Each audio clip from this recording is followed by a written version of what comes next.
Bismillahirrahmanirrahim. Assalamu alaikum, dear students. How are you? I am Ms. Faiza Huma. Today, the topic of discussion is chapter number 8, China's Way to Progress. Dear students, the lesson is actually an article written on the progress and development of China. The writer has vividly described how China was forgotten 22 years ago and how it has become now fashion around the world. We can easily see the Chinese industry ruling all over other industries. The writer has given detailed description of every Chinese system so that we can comprehend the process of their progress. In the first passage, the writer is describing how the world has begun to realize the significance of Chinese development and how the people are now eager to collaborate with China. Okay. The first passage, in the first passage, there is vocabulary is quite somewhat ambiguous, so you have to concentrate more. Okay, come to the text. For 22 years, China lay forgotten and was even confused with a small island, one of its provinces, and the flexible Chinese bamboo curtain was countered by a Western curtain of rigid disregard. Now, the writer is describing that in the start, China was not recognized, the people were not paying due respect to the China because it was not developed. Then suddenly that one fourth of mankind enclosed in the world's third largest country was brought out of the memory attic with a loud bang. The Chinese may have introduced the smile policy, but the Occidentals certainly launched the warm hug. Now the writer is describing then the China began to progress and the people began to recognize or realize its importance, and they have introduced the smile policy. The China was also willing to build relations with the people, but the Europeans, the Occidentals, were more receiving them more warmly. The crowd of official visitors to Peking performing a devoted quasi pilgrimage is no more numerous than the battalions of traders who go twice yearly to the traditional Canton Fair. Now, the writer is drawing a comparison between the people who go to China and with those people who go on a religious journey. That the people who go on religious journey, they are not in much number as the people who go to China for their building their relations in the sense of trade and business. 73 years old Chow En-lai will end up dislocating his right hand if he goes on shaking it at the present rate, with delegations running into hundreds of people at a time. His eyes blinded by the constant flashing of the official souvenir photographers. Now he is describing the situation that the leader of the Chinese people will dislocate his right hand if he goes on shaking it with the present speed, because the people are in much number and who are going to build their relations with the China. And then the queue of countries on the waiting list to recognize the People's Republic of China is growing longer, with the mounting awareness of the absurdity of the past oblivion or a political guilt complex for having kept China out of the UN for a long time. Now he is describing that the People's Republic of China, the full name of that country, that people are now feeling guilty that they have not recognized China much longer, and they are now trying or willing to build their more relations with them. China is now the fashion around the world, and in no uncertain terms, everywhere politicians of the most conservative and bourgeois kind are attempting to rebuild for themselves a compromise career by singing the praises of Mao Zedong. Mao Zedong is the national leader that the people are feeling guilty of having kept the China out of UN. Now they are willing, they are desirous of doing their business with the China. They are trying to collaborate with the Chinese people. Okay, next, the writer is describing every system in a detailed way. Every system he is giving detailed description. First, we will discuss the social experiment. An exemplary social experiment when confronting the enigma of the Chinese planet. Too many Westerns have forgotten the Asiatic background and painful colonial history. Now, the writer is describing that before starting the progress, China was also facing the same problems as other Asian countries. It has also the painful colonial history. Before getting independence in 1949, it was also facing many problems. Then the writer is also drawing a comparison between communism and capitalism, that China has also faced the many problems in economic terms also. But he is drawing a comparison between Russia and China also, that unlike Russia, China has not followed the communism or capitalism in a rigid way. It has strike a healthy balance between communism and capitalism. But when the communists came to power in 1949, the vast majority of the country carried on as it had been doing for the past 2000 years in an early Iron Age economy. And on countless occasions during our visit to the agriculture communes, we were proudly told Here we didn't even have the life of oxen and horses. Now the writer is describing that before 1949 getting independence, the Chinese were leading an quite traditional, or you can say backward sort of life. They were living in the early age iron economy. और जहाँ पे वो कहता है कि मुख्तलिफ जगहों पे हमने विज़िट किया, तो वहाँ पे हमें जो है वो बताया गया कि यहाँ पे हमारी लाइफ जो थी वो एनिमल से भी जो है वो वर्स थी. Compared to China in 1949, Russia in 1917 did not have the grim inheritance of a century of shattering multi-colonial experience. Now he is describing a comparison between China and Russia, that Russia has never suffered the fate of China. China was in more problems. Russia never suffered China's fate of such a sharp and pervasive Western impact that it was forced, together with many other Asiatic civilizations, into a kind of national schizophrenia, not just in terms of a split economy, but above all in terms of a split culture and a split personality. Now, the writer is describing the problems which the China has gone through, and Russia has not gone through such problems. There are many Asiatic civilizations which are quite China is facing, and that is China has quite conquered these problems, and that is the great achievement. In China, the individual has been rescued from the aftermath of this unfortunate heritage by the newfound companionship, common purpose, and discipline of mass organization. Just as the Vietnamese have withstood American technology, so the ascetic militant Chinese have gone straight to the roots of the problems that have plagued Asian countries for thousands of years. Now the writer is describing that the China has gone straight to the problem, and they have rooted out them. They have gone to the roots and uprooted these problems, just like Vietnamese who faced the America. In the same way, China also faced these problems boldly and solved them. And what sort of problem was this? The lack of food and low levels of nutrition, gross inequalities of income and consumption, unemployment and sense of social uselessness, and the blind expansion of the cities. Now all these problems are quite common in the Asian countries, and the China has gone to them and solved them. Okay, that was the concept of social experiment, in which they have gone to the roots of the problem and solved them.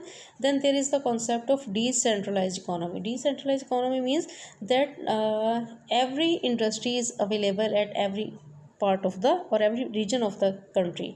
Unlike other some countries, जैसे pharmaceutical companies हैं तो वो अगर एक ही जगह पे exist करती हैं, टेक्सटाइल इंडस्ट्री है तो वो एक ही जगह पे है, ऐसा नहीं है. मतलब चाइना में जो है उन्होंने अपनी इकोनॉमी को डिसेंट्रलाइज कर दिया है.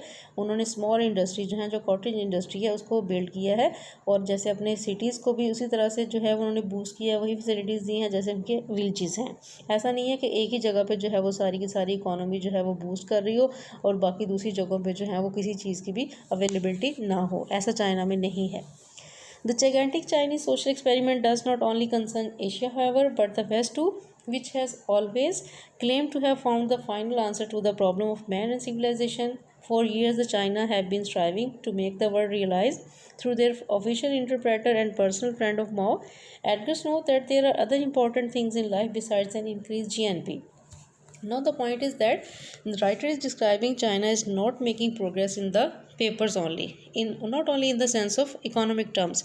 They are providing benefits to the lower class. They are working hard for the poor people. They are not only increasing the gross national product, they are actually providing the benefits. The Chinese model cannot be analyzed according to its differences from the Western system. It involves an utterly different approach. Now, the writer is saying that we cannot compare China with the West, because it is quite different approach. It is the creation of a new world and a new man. The cities show an absence of automobiles, which is neither backwardness nor delay, but a rejection, to quote Robert Killian, advertising, neon signs, and the three fevers of money, alcohol, and sex. Political control over the masses not only stops the exodus from the countryside, but even manages partially to reduce the population of cities. Now it is described that the China involves Chinese people have totally different approach. There is a new world, और उसमें जो है वो कहता है कि उन्होंने जो है वहाँ पे ऑटोमोबाइल्स नहीं है, और इसका ये मतलब नहीं है कि वो बैकवर्ड हैं या वो किसी भी जगह पे पहुँचने में लेट हो जाते हैं, ऐसा नहीं है, बल्कि वो उसको कलेक्टिव वेलफेयर के लिए रिजेक्ट करते हैं. वो अपने रिसोर्सेज को जो है वो कलेक्टिवली जो है वो वेलफेयर में इस्तेमाल में लाते हैं। और वहाँ पे जैसे एडवर्टाइजिंग है, नियॉन साइंस है, अननेसेसरी एक्सपेरिमेंट, अननेसेसरी जो है उनके एक्सपेंसेस नहीं हैं। और उसके बाद जो है वो कहता है उनमें इमोरल हैबिट्स भी जो है वो नहीं है। और सबसे जो इम्पोर्टेंट पॉइंट है कि उनकी पॉपुलेशन जो है वो बैलेंस में रहती हैं।